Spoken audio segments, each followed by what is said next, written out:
6h30, 9h, la matinale. 7h56 sur RCF dans la matinale, c'est l'heure de l'édito et comme chaque vendredi, on retrouve Tugdual Derville. Bonjour Tugdual. Bonjour Stéphanie. Et ce matin, comme un peu partout, vous nous parlez du coronavirus. Oui, au Café du Commerce Hexagonal, on débat coronavirus, sujet envahissant. Quand il était loin, en Chine, peu se sentaient concernés. Sur fond de mondialisation planait le risque d'une nouvelle invasion par l'Orient, frisson garanti. Certains prédisaient déjà l'hécatombe, d'autres relativisaient le danger, tel cet infectiologue marseillais dont j'ai aimé les vidéos rassurantes, malgré un ton donneur de leçons un peu suspect. Chacun choisit les prophètes dont il pense avoir besoin, de malheur pour les uns, de bonheur pour les autres. Puis l'Italie a rapproché le grand frisson. Le virus s'installait à nos frontières.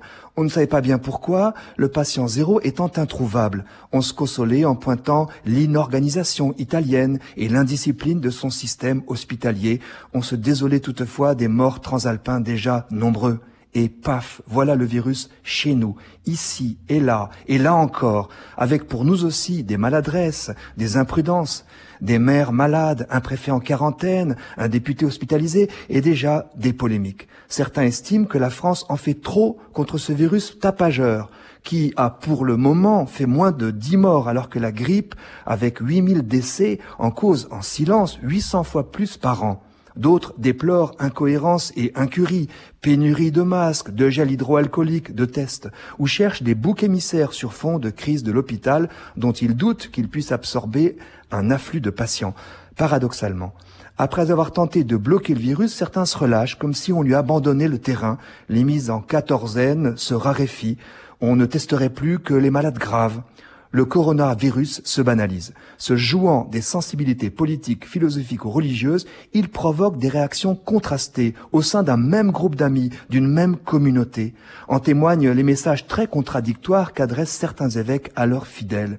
Et puis, chacun évolue. J'ai vu des personnes affolées se rassurer soudainement à bon compte et d'autres qui niaient toute inquiétude s'affoler soudain pour un rien.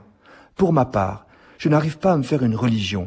Mais je mettrai en garde contre les divisions par anathème et ricanement, les paniqués taxant d'irresponsables les insouciants qui leur renvoient l'appareil. J'aurais plutôt tendance à respecter les autorités, chacune selon sa compétence, sans oublier que les victimes sont les plus fragiles, de quoi inciter chacun par une juste prudence à enrayer la pandémie. Merci beaucoup Tugdual Derville. On vous salue, on vous serre pas la main, on vous check le coude et on vous retrouve très vite sur l'antenne de RCF.